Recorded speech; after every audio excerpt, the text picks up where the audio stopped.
Welcome. The material you shared with us today brings us to a discussion that is, it's one of profound tragedy. Hmm. We're talking about the murder of 19-year-old Sade Robinson in Milwaukee, Wisconsin. Yes. And we should say right at the top, we recognize how sensitive and incredibly difficult this subject matter is. Absolutely. The sources we have, they meticulously detail the end of a very young woman's life. And then there's the swift and just devastating investigation that followed. And not just the investigation, but the legal proceedings Mhm. against the accused, Maxwell Anderson.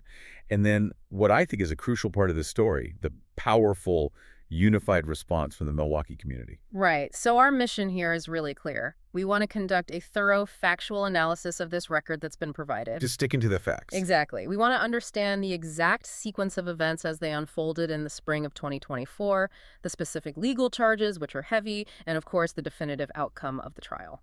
It is challenging material, and I think it's important to approach this with the solemnity it deserves. Of course, our genuine sympathy goes out to Sade Robinson and her family as we navigate what is a truly painful record. And that sense of difficulty is paramount. Hmm. You know, when you look at the scope of the information here, what immediately set this case apart, what drew such intense legal and public attention, it wasn't just the tragic loss of life. No.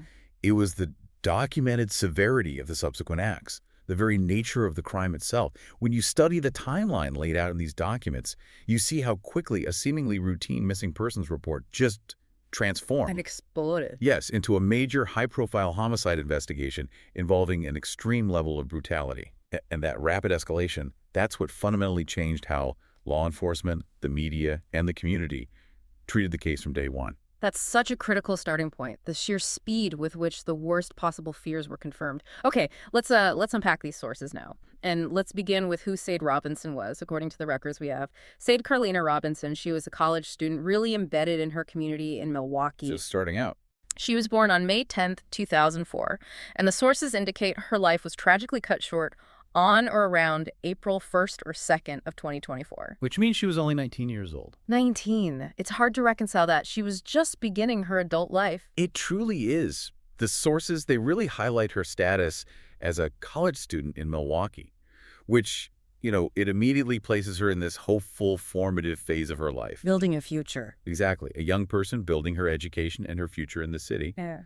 But the records also ground her identity with a very relatable detail. She was employed locally. She worked at Pizza Shuttle. Right. And this detail, it might seem minor in isolation, but it actually becomes a really profound focus point for the community later on. It shows where she was known, where she had regular interactions, and, you know, where her sudden absence would be immediately and intensely felt by her friends and coworkers. That employment detail is so important. It connects her to the working fabric of the community, doesn't it? It moves her story beyond just an abstract tragedy and into the reality of a life that was known and loved right there in Milwaukee. Now, focusing on her final confirmed hours, the sources established that Robinson and the suspect, Maxwell Stephen Anderson, were seen going on a date. Yes, and the context of this date is also provided. The sources confirm they met at a seafood restaurant. And there's a connection to Anderson here. He used to work there. It was an establishment where he himself had previously worked. This suggests a level of familiarity with the venue, and it establishes that their interaction right before the tragedy was deliberate and planned. It sets the trajectory for the events that followed. And the journey from that date to the official missing person report was just devastatingly short. Robinson was reported missing on April 2, 2024. And this is the moment. This is where the timeline shifts from troubling to, well, to outright horrifying. Because the records show that the first discovery of human remains was made that very same day, April 2nd. That speed is truly what gives this case its staggering gravity. I mean, typically, a missing person report is filed, and it triggers a structured but often lengthy search process. Right. It can take days, weeks even. Exactly. For the investigation to pivot almost instantaneously from looking for a living person to a full-scale recovery operation, within hours of the report being filed, it speaks to the immediate dark realization law enforcement must have had when that first discovery was made. They knew right away. It signaled an immediate crime of the highest order. Let's talk about that transition, because it's not just that remains were found, but where they were found and how that immediately began to map out the geography of this horrible crime. The timeline of discovery is detailed in these sources. It just paints an almost unbelievable picture of premeditation and violence. As we said, on April 2, 2024, the investigation gets its first grim confirmation. A severed human leg was found in a park nearby. And the sources confirm the immediate action taken by investigators. Preliminary DNA testing was rushed, And that testing confirmed the remains belonged to Sade Robinson. which confirmed her identity and, perhaps more terrifyingly, the nature of the crime dismemberment, within just hours of her being reported missing. That confirmation alone elevated the case instantly. Absolutely. I mean, when the crime involves dismemberment, the entire scope of the investigation has to change, right? Oh, completely. It's no longer concentrated in a single location, like a home or an initial crime scene. The search immediately expands to multiple locations. It demands the kind of resources and coordination you see in only the most high-profile investigations. And the sources say this search for her remains continued for weeks. Weeks. And it spanned multiple geographically separate locations, which just confirms the complexity of what they were dealing with. And we see that tragic continuity in the records a few weeks later. On April 18th, 2024, a passerby along a Lake Michigan beach, a pretty considerable distance from that initial discovery, made another terrible find. A torso and an arm were recovered. The sheer physical distance between the park and this Lake Michigan beach finding is significant, isn't it? It implies intentional, widespread disposal of evidence. Lake Michigan is an enormous body of water, and the fact that these remains washed ashore speaks volumes about the suspect's effort to scatter the evidence over a massive area. The investigation at this point wasn't just local. It was regional. It's regional, yes. And the search didn't even stop there. Nearly a full month after the torso was found on May 16, 2024, yet another discovery was made. A human arm was found along the shoreline at Waukegan Municipal Beach. Waukegan, which is in Illinois. And Waukegan is in Illinois. This is crucial. When you connect this to the bigger picture, the widespread geographical dispersion of her remains, from a Milwaukee park to a beach in the metro area and then across a state line into Illinois, it just underscores the horrific extent of the mutilation. And the attempt to evade detection. A deliberate attempt to make the physical evidence virtually impossible to contain or collect. This element of cross-jurisdictional evidence disposal is precisely what led to those formal legal charges being filed.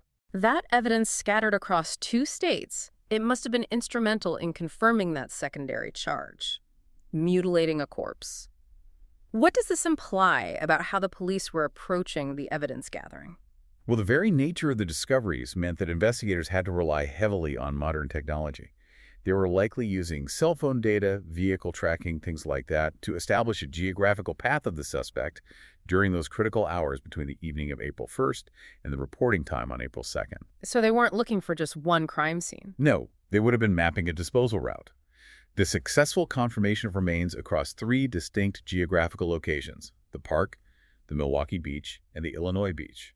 It shows that they built an overwhelming forensic case that tied the suspect to these locations. Shifting to the legal ramifications of that, the dismemberment, the sources quote the assistant district attorney describing the killing and the dismemberment of Sade Robinson as the highest level of violence imaginable. How does that specific language translate legally? It's not just inflammatory, is it? No, that phrase is not just rhetoric. It's a legal contextualization. When you charge first-degree intentional homicide, the focus is on proving the intent to kill. Okay. But the separate charge of mutilating a corpse addresses the depravity and the intentional destruction of evidence after death. In Wisconsin, the elements for that second charge are severe. It requires proof that the defendant acted knowingly to dismember or disfigure the body. And the discovery of remains scattered across multiple locations provided that proof. It provided irrefutable proof of this specific separate criminal act. This tells the court that the violence didn't end with the murder, it escalated afterward. And that justifies the prosecutor's use of that powerful, evocative language about the extreme level of brutality. The investigation had to have moved incredibly fast to connect all these geographically diverse pieces of evidence back to one single person. Let's look now at the profile of the individual they arrested. So we turn our attention to the individual arrested and charged, Maxwell Stephen Anderson. The records provide some key details about his identity and where he lived. Anderson was 33 years old at the time of the crime, born in May of 1990. The sources establish him as a longtime resident of Waukesha County, Wisconsin, specifically residing in Pewaukee. Which places him in the broader Milwaukee metropolitan area, though not the city proper. Correct. It highlights that he was rooted in the region, which is significant when you look at his prior interactions and, well, his knowledge of local geography. His arrest was remarkably swift. It happened on April 4th, 2024, just 2 days after the first remains were found. And he was held in custody until he was formally charged on April 12th. That gap between the arrest and the formal charging is telling. The arrest on the 4th indicates police had sufficient probable cause to detain him immediately. That was likely based on cell phone data, witness interviews, or maybe vehicle evidence from the date. But then there were 8 days until the charges were filed. Right. And those subsequent 8 days before the formal charges of first-degree intentional homicide, mutilating a corpse, and arson were filed. That indicates the time required to synthesize the forensic evidence, to process the initial DNA results, and build the detailed complaint necessary for those specific severe felony charges. The records also shed some light on his employment history, noting he worked as a bartender at several Milwaukee establishments in recent years. Which helps explain his familiarity with the social scene and locations, including that seafood restaurant where he took Robinson. Yes, and the records also include a detail about his military service. Anderson served briefly in the United States Navy from April 2011 to January 2012. And the source material is careful here. It maintains factual neutrality, noting that the circumstances of his departure remain unclear. And this is important for you, the listener, to understand. We can state the fact of the service, but the lack of clarity on the reason for that short duration means we can't speculate on its relevance to his character or behavior. Right. Shifting to his history, the records paint a pretty clear, decades-long pattern of legal trouble leading up to this ultimate crime. Anderson had a documented past criminal record spanning from 2014 to 2022 across both Waukesha and Dork counties. And this documented history is essential to understanding the man the jury saw. The prior offenses listed in the sources, they include domestic abuse, drunk driving, and disorderly conduct. So this isn't just a list of minor speeding tickets. Not at all. These are sustained instances of aggressive behavior, recklessness with the drunk driving, and a clear history of poor impulse control, particularly evidenced by that domestic abuse charge. I wonder, what kind of weight does a pattern of behavior like that? Prior instances of aggression and recklessness carry in a murder trial, especially when it gets to the sentencing phase. That history is extremely significant, even if the prior offenses are technically separate from the homicide itself. During a trial, prosecutors can sometimes use what are called prior bad acts statutes, though they're often most impactful during sentencing. How so? A history involving domestic abuse suggests repeated choices, a willingness to engage in intimate violence. This pattern strongly suggests to the court that the defendant exhibits an ingrained disregard for legal and societal boundaries. It argues against any mitigation during sentencing and helps the court justify the most severe penalty, a life sentence, by painting a picture of escalating violent tendencies that culminated in this one extreme act. Let's talk about a specific piece of evidence that, at least initially, really dominated the conversation. The records discuss the police search of Anderson's home where officers reportedly found blood on the walls. That detail, when it was released, must have seemed like a slam dunk. It was indeed a shocking, crucial, and ultimately a very subtle detail in the investigation. This raises an important point of forensic clarity that the sources emphasize and that you, the listener, really need to grasp. Which is? The blood found was tested and determined not to be Sade Robinson's blood. That is a vital clarification. Without it, the public narrative is completely skewed. Exactly. Police reports later confirmed it was canine blood. This is essential for accurately understanding the evidence that was presented. A defense attorney might have tried to exploit the confusion around that initial blood discovery to sow doubt about the immediate crime scene. But the forensics cleared it up. But the forensic testing confirmed the blood was irrelevant to the homicide charge. The strength of the conviction ultimately relied on the physical disposal evidence, the scattered remains, the geographical data tracking his movements, and possibly other evidence linking him to the disposal sites, not the blood found in his home. It just highlights how important forensic testing is to eliminate these circumstantial, misleading initial findings. And despite the overwhelming and frankly terrifying nature of the physical evidence, the dismemberment across multiple jurisdictions, one central element remains officially absent from the record we reviewed. Motive.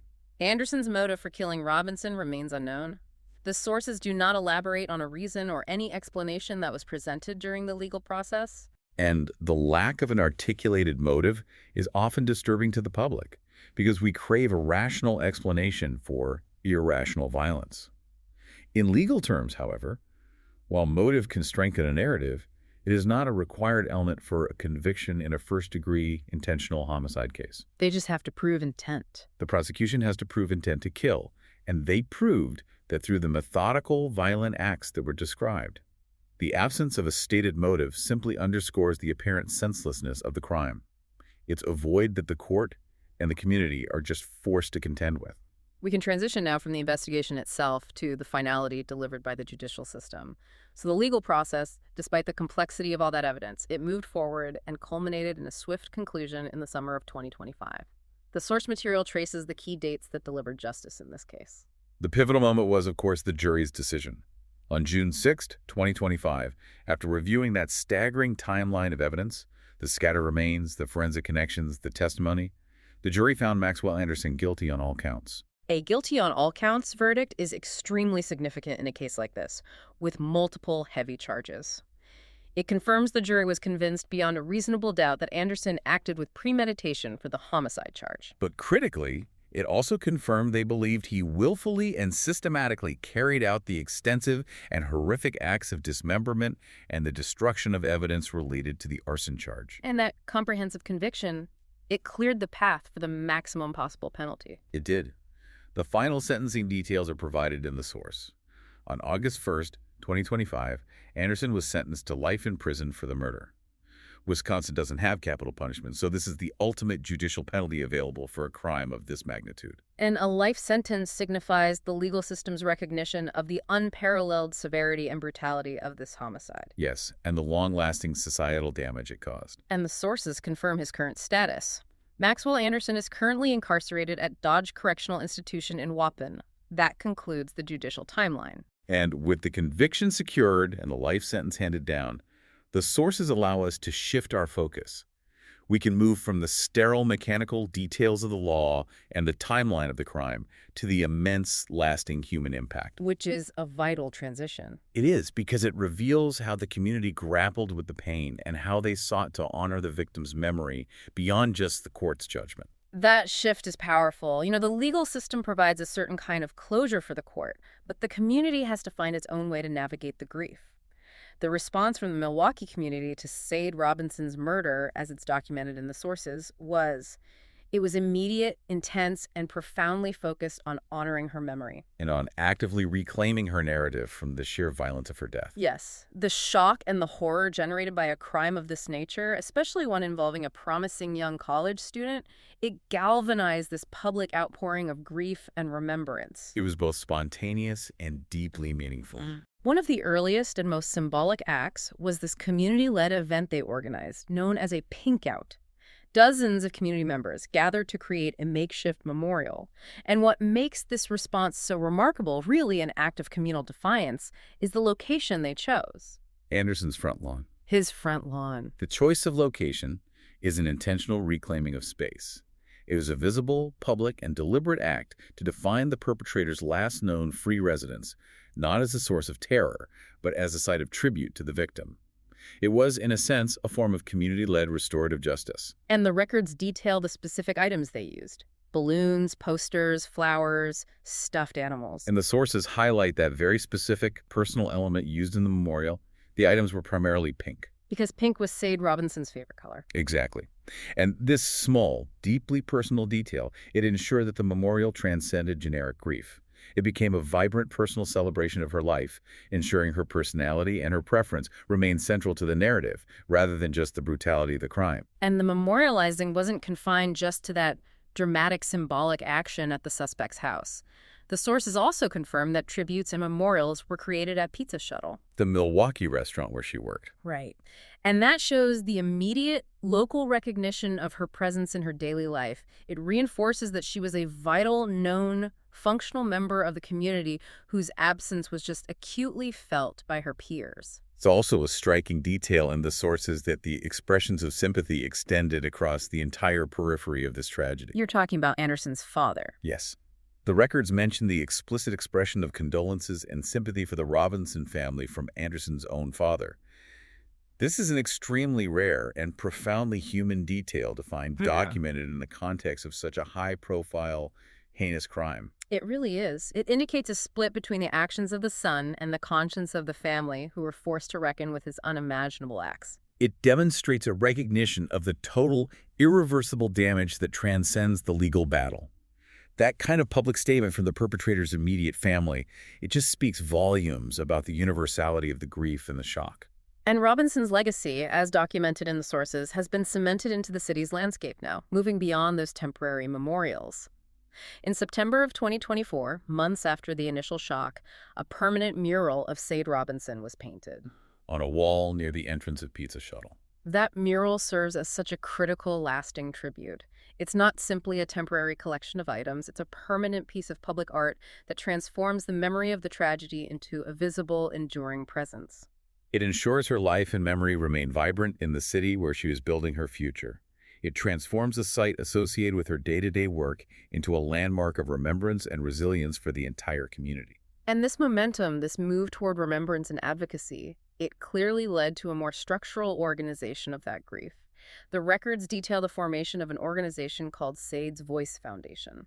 The creation of Sade's Voice Foundation is arguably the ultimate embodiment of the ongoing impact of this case. The sources indicate this foundation was founded specifically in response to the murder. And that organizational response is critical, isn't it? It formalizes the community's focus, shifting from merely grieving the crime to actively pursuing lasting change and advocacy in her name. It transforms an unimaginable negative event into a functional, positive legacy, one focused on protecting and serving the community she was a part of. The sources, by detailing the formation of this foundation, they really show the community refusing to let her story be defined simply by the violence committed against her. Precisely. They are using the collective pain to fuel tangible, proactive measures, the kind of structural response that attempts to ensure that the memory of Sade Robinson serves as a constant, functional call for awareness and protection within Milwaukee. So, to summarize this factual analysis, we've traced the devastating events surrounding the murder of 19-year-old Sade Robinson.